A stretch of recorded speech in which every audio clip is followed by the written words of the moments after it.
ಚಿಕ್ಕಬಳ್ಳಾಪುರ ಜಿಲ್ಲೆಯ ಗುಡಿಬಂಡೆ ತಾಲೂಕಿನ ತಿರುಮಣಿ ಪಂಚಾಯಿತಿ ಕಾವಲಗುಡ್ಡ ಗ್ರಾಮದಲ್ಲಿ ಜಲಜೀವನ್ ಮಿಷನ್ ಯೋಜನೆಯ 44 ಲಕ್ಷ ರೂಪಾಯಿ ಕಾಮಗಾರಿ ನಡೆಯುತ್ತಿದೆ. ಈ ಕಾಮಗಾರಿ ಸಂಪೂರ್ಣ ಕಳಪೆಯಾಗಿ ಮಾಡಿದ್ದಾರೆ. ಮನೆ ಮನೆಗೆ ನಳ ಹಾಗೂ ಪೈಪ್ಲೈನ್ ಅಳವಡಿಸಿದ್ದಾರೆ.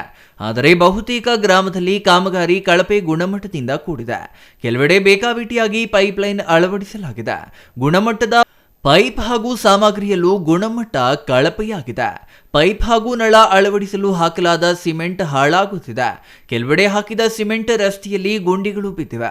ನಳ ಹಾಗೂ ಪೈಪ್ಗಳು ಕಾಮಗಾರಿಯಾಗಿದ್ದ 4-5 ದಿನಗಳಲ್ಲಿ ಕಿತ್ತು ಬರುತ್ತಿದೆ ಎಂದು ಗ್ರಾಮಸ್ಥರು ಹಾಗೂ ಪಂಚಾಯಿತಿ ಸದಸ್ಯರು ಸೇರಿ ಪಿಡಿಒಗೆ ಪತ್ರದ ಮೂಲಕ ಮನವಿ ಮಾಡಿದ್ರಂತೆ.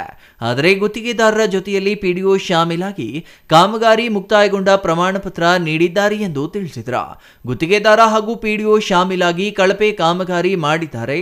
ಆದ್ದರಿಂದ ತಾವುಗಳು ಖುದ್ದು ಸ್ಥಳಕ್ಕೆ ಹಾಜರಾಗಿ ಕಾಮಗಾರಿ ಆಗಿರುವುದನ್ನು ಪರಿಶೀಲಿಸಿ ಗುತ್ತಿಗೆದಾರ ಹಾಗೂ ಸಂಬಂಧಪಟ್ಟ ಅಧಿಕಾರಿಗಳ ಮೇಲೆ ಸೂಕ್ತ ಕ್ರಮ ತೆಗೆದುಕೊಳ್ಳಬೇಕು ಹಾಗೂ ಗುಣಮಟ್ಟದ ಕಾಮಗಾರಿ ಮಾಡಿಸಿಕೊಡಬೇಕು ಎಂದು ಕಾವಲಗುಡ್ಡ ಗ್ರಾಮಸ್ಥರು ಮುಖ್ಯ ಕಾರ್ಯನಿರ್ವಹಣಾಧಿಕಾರಿಗಳನ್ನ ಭೇಟಿ ಮಾಡಿ ಮನವಿ ಮಾಡಿಕೊಂಡಿದ್ದಾರೆ.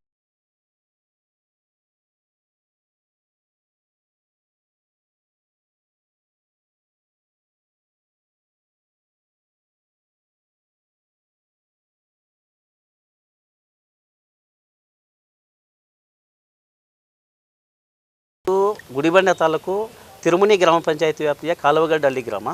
ನಮ್ಮ ಗ್ರಾಮದಲ್ಲಿ ಜೆ ಯೋಜನೆ ಅಡಿಯಲ್ಲಿ ಸುಮಾರು 44 ಲಕ್ಷ ಅನುದಾನದಲ್ಲಿ ಜೆ ಕಾಮಗಾರಿ ನಡೆದಿದೆ. ಅದರಲ್ಲಿ ಕಳಪೆ ಕಾಮಗಾರಿ ಮಾಡ್ತಾಯಿದ್ದಾರೆ.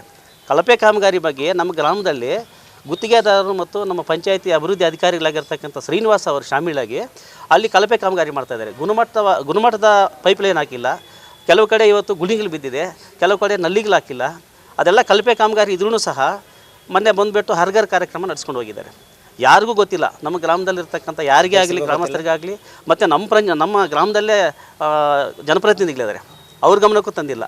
ಅವ್ರಿಗೆ ಯಾರು ಬೇಕೋ ಅವ್ರು ಮಾತ್ರ ಆ ವಿಷಯ ತಿಳಿಸ್ಬಿಟ್ಟು ಬಂದು ಹರ್ಗರ್ ಕಾರ್ಯಕ್ರಮ ಮುಕ್ತಾಯ ಆಗಿದೆ, ಈ ಗ್ರಾಮದಲ್ಲಿ ಯಾವುದೇ ರೀತಿಯಲ್ಲಿ ಪ್ರಾಬ್ಲಮ್ ಇಲ್ಲ, ಏನು ಜೆ ಯೋಜನೆಯಲ್ಲಿ ಅನುದಾನದಲ್ಲಿ ಈ ಗ್ರಾಮದಲ್ಲಿ ಸಂಪೂರ್ಣವಾಗಿ ಕೆಲಸ ಮುಗಿದಿದೆ ಅಂತ ಹೇಳ್ಬಿಟ್ಟು ಹರ್ಗರ್ ಕಾರ್ಯಕ್ರಮ ಮಾಡ್ಕೊಂಡು ಹೋಗಿದ್ದಾರೆ. ಇದರಲ್ಲಿ ಕಳಪೆ ಕಾಮಗಾರಿ, ಸಂಪೂರ್ಣವಾಗಿ ಕಳಪೆ ಕಾಮಗಾರಿ ನಡೆದಿದೆ ಅಂತ ಹೇಳ್ಬಿಟ್ಟು ನಾವು ನಮ್ಮ ತಾಲೂಕು ಪಂಚಾಯತಿ ಯುವ ಗಮನಕ್ಕೂ ತಂದಿದ್ರೂ ಸಹ ಅವರು ಕೂಡ ಇದ್ರ ಬಗ್ಗೆ ಯಾವುದೇ ರೀತಿಯಾದ ಚಕಾರ ಎತ್ತಿಲ್ಲ. ನಮ್ಮ ಪಂಚಾಯಿತಿ ಅಭಿವೃದ್ಧಿ ಅಧಿಕಾರಿಗಳ ಮೇಲೆ ಯಾವುದೇ ರೀತಿ ಕ್ರಮ ಜರುಗಿಸಲಿಲ್ಲ. ಮತ್ತು ಗುತ್ತಿಗೆದಾರರ ಮೇಲೆ ಯಾವ ರೀತಿ ಕ್ರಮ ಜರುಗಿಸೋಕ್ಕೆ ಮುಂದೆ ಬರಲಿಲ್ಲ. ನಾವು ಇವತ್ತು ಗ್ರಾಮಸ್ಥರೆಲ್ಲ ಸೇರಿಕೊಂಡು ನಾವು ಮೊನ್ನೆ ಸಹ ಹೇಳಿದ್ದೀವಿ, ಪಂಚಾಯಿತಿ ಅಭಿವೃದ್ಧಿ ಅಧಿಕಾರಿಗಳಿಗೂ ಅವ್ರ ಗಮನಕ್ಕೆ ತಂದಿದ್ದೀವಿ, ಗಮನಕ್ಕೆ ತಂದಿದ್ದೀವಿ. ಇವತ್ತು ಜಿಲ್ಲಾ ಪಂಚಾಯಿತಿ ಜಿಲ್ಲಾ ಕಾರ್ಯನಿರ್ವಹಣಾಧಿಕಾರಿಗಳಿಗೂ ಕೊಟ್ಟಿದ್ದೀವಿ. ಬಟ್ ನಮ್ಮ ಗ್ರಾಮದಲ್ಲಿ ಈ ಯೋಜನೆಯಲ್ಲಿ 44 ಲಕ್ಷ ಅಂತ ತೋರಿಸ್ತಾ ಇದ್ದಾರೆ. ಅಲ್ಲಿ ಕಾಮಗಾರಿ ನೋಡಿದ್ರೆ ತುಂಬ ಕಳಪೆ ಕಾಮಗಾರಿ. ಕೆಲವೊಂದು ಕಡೆ ಇವತ್ತು ಅವ್ರು ಹಾಕಿರ್ತಕ್ಕಂಥ ಸಿಮೆಂಟ್ ರಸ್ತೆ ಏನಿದೆ, ಆ ರಸ್ತೆಗಳಲ್ಲಿ ಗುಣಿಗಳು ಬಿದ್ದು ಅಲ್ಲಿ ಇವತ್ತು ನೀರು ನಿಂತುಬಿಟ್ಟು, ಮಳೆಗಾಲ ಅಲ್ವ ಇವಾಗ, ನೀರು ನಿಂತುಬಿಟ್ಟು ರೋಗ ರುಜಿನಗಳೆಲ್ಲ ಇದು ಮಾಡಿಕೊಂಡು ಇವಾಗ ಲಾರ್ವಾಗಳು ಅದು ಇದು ಉತ್ಪತ್ತಿಯಾಗಿ ರೋಗ ಬರುವಂಥ ಚಾನ್ಸಸ್ಗಳಿದೆ. Thoudanahalli Ramesh, CTV news, Chikkaballapur.